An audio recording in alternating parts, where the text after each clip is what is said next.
கதை நேரம். திருக்குறள் கதைகள். யாருக்கு எந்த வேலை? முன்னாடி ஒரு காலத்துல நரேந்திரதாசன் அப்படின்னு ஒரு மன்னர் தில்லி நகரத்தை ஆட்சி பண்ணிட்டு வந்தாரு. இந்த மன்னருக்கோ திடீர்னு ஒரு கேள்வி எழுந்துச்சு. ஆஹா, நம்ம கிட்ட இருக்கிற அமைச்சர்கள் எல்லாம் சரியாதான் வேலை செய்யறாங்களா? நம்ம இவங்களெல்லாம் எப்படியாவது சோதிக்கணுமே. அப்படி இவங்க சரியா வேலை பண்ணலன்னா வேற நபர்களை நம்ம அமைச்சராக நியமிக்கணும் அப்படின்னு தீர்மானிச்சாரு. இதனால தன்கிட்ட வேலை செய்யற இந்த பணியாட்களை எல்லாம் யாருக்கும் தெரியாம ஒவ்வொருத்தரையா தனித்தனியா கூப்பிட்டு இவங்களுக்கெல்லாம் எந்த அமைச்சர் நல்லா வேலை செய்யறாங்க, எந்த அமைச்சர் மேல திருப்தி இல்ல அப்படிங்கறத கேட்டு தெரிஞ்சுக்கிட்டாரு. இந்த பணியாட்கள் எல்லாம் ரொம்ப கஷ்டப்பட்டு வேலை செஞ்சும் அவங்களால பெரிய அளவுல பணத்தை சேர்க்க முடியல.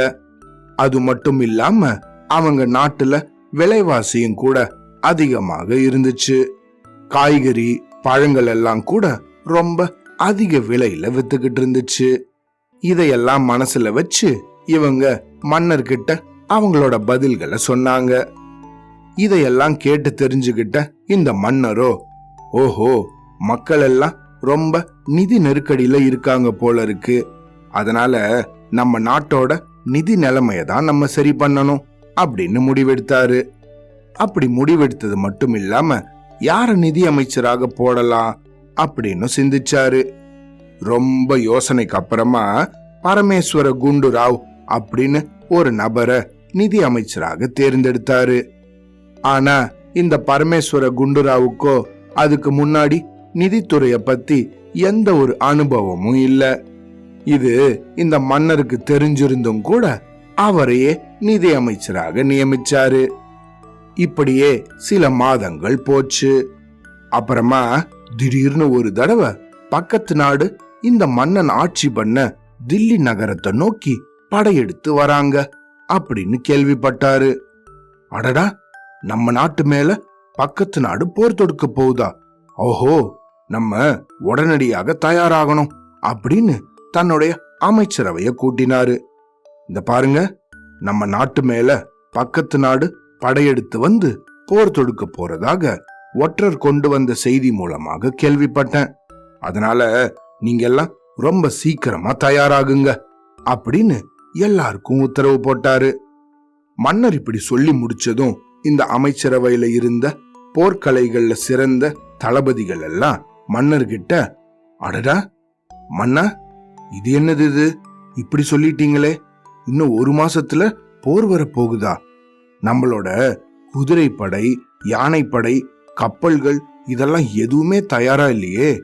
குதிரைகளும் யானைகளும் பலமே இல்லாம இருக்கு, சரியான தீனியே இல்லாதுங்களுக்கெல்லாம் அப்படின்னு சொன்னாரு. இத கேட்டு அதிர்ச்சி அடைஞ்ச இந்த மன்னரோ, ஆஹா, என்னது இது தளபதியாரே, இப்படி சொல்றீங்களே, இந்த விலங்குகளை எல்லாம் நீங்க தானே பராமரிக்கணும், எதனால இதுங்களுக்கெல்லாம் தீனி போடல, எதனால கப்பல்கள் எல்லாம் தயாரா இல்ல, ஏன் எந்த வேலையுமே நடக்கல அப்படின்னு கேட்டாரு. அப்பதான் இந்த தளபதிகள் எல்லாம் சொன்னாங்க, மன்னா, எங்களுக்கு போதுமான நிதிகள் வந்தடையவே இல்லை. அப்பதானே போதுமான தீனிகளையும் சரியான வேலைகளையும் செய்ய முடியும். எங்களுக்கு நிதித்துறையிலிருந்து எந்த ஒரு நிதியுமே வழங்கப்படல மன்னா அப்படின்னு சொன்னாங்க. ஆஹா, என்னது இது, இப்படி ஒரு பெரிய விஷயத்த இவ்வளவு சாதாரணமாக சொல்றீங்களே அப்படின்னு கேட்டாரு இந்த மன்னர்.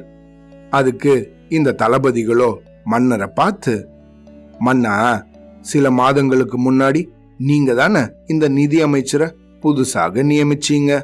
அவங்களுக்கு என்ன பண்ணணும்னே தெரியல. அவங்கள நீங்க நியமிச்சதுக்கு அப்புறமா நாட்டிலேயே விலைவாசி எங்கேயோ போயிடுச்சு.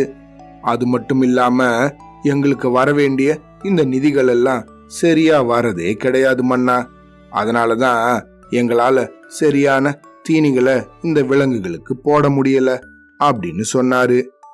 இப்படியே இந்த மன்னரும் தளபதிகளும் மற்ற அமைச்சர்களும் பேசிக்கிட்டு இருக்கும் போது மன்னருக்கு விசிறி பணிவிடை செஞ்சுக்கிட்டு இருந்த சேவகன் ஒருத்தன் அப்படின்னு ஏதோ முணுமுணுத்துக்கிட்டு இருந்தான்.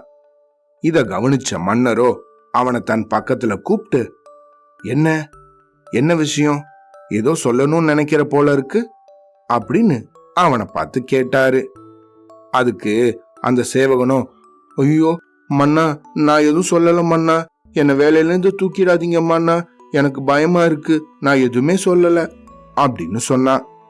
அதுக்கு இந்த மன்னரோ, அத பத்தி எல்லாம் நீ கவலைப்படாத, நீனு ரொம்ப வருஷமா என்கிட்ட வேலை பாக்குற, உன்னை பத்தி எனக்கு நல்லாவே தெரியும், அதனால பயப்படாம சொல்லு, என்ன சொல்ல வர அப்படின்னு கேட்டாரு. அதுக்கு அந்த சேவகன் மன்னர்கிட்ட, மன்னா, இதனால் இவன் முடிக்கும் என்றாய்ந்து அதனை அவன் கண் விடல் அப்படின்னு திருவள்ளுவர் சொன்னதுதான் எனக்கு ஞாபகம் வந்துச்சு மன்னா. அததான் என் மனசுல சொல்லிக்கிட்டு இருந்தேன். அதாவது ஒரு காரியத்தை ஒருத்தங்க எப்படி செஞ்சு முடிப்பாங்க அப்படிங்கறத ஆராய்ஞ்சு பார்த்து அதுக்கப்புறமா அந்த காரியத்தை அவங்க கிட்ட ஒப்படைக்கணும் அப்படின்னு திருவள்ளுவர் சொல்லியிருக்காரு. அததான் மன்னா என் மனசுல சொல்லிக்கிட்டு இருந்தேன், நீங்க எதுவும் தப்பா நினைச்சுக்காதீங்க மன்னா அப்படின்னு சொன்னா.